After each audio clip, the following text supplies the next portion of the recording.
Itong mga ibon na to guys, marami to sila dito na umuwi guys kasi ito mga pagkain to nila guys. Yan o. Lalong lalo na ngayon is namunga siya. At saka may mga bago pang mga bulaklak guys oh. So tuloy tuloy yung pagpamunga niya kinakain ng mga ibon. Yan guys. At saka hindi lang yan dito guys, yung mga puno na yan na pagkain ng mga ibon. So meron din ditong banda guys. Yan. Yan. Oh.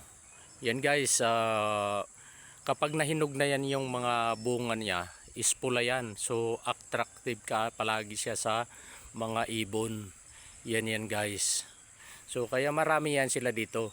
Dito ako namamasyal kapag tuwing umaga o di kaya hapon kasi naririnig ko yung mga gagandang tunog ng iba't ibang klase ng ibon dito guys. Yan guys oh.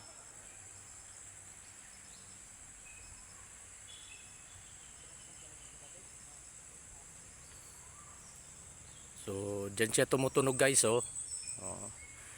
Medyo may kalayuan lang tayo. I-zoom lang natin to guys para din natin ma-disturb sila. Ayan oh. Yan, dyan si banda guys oh.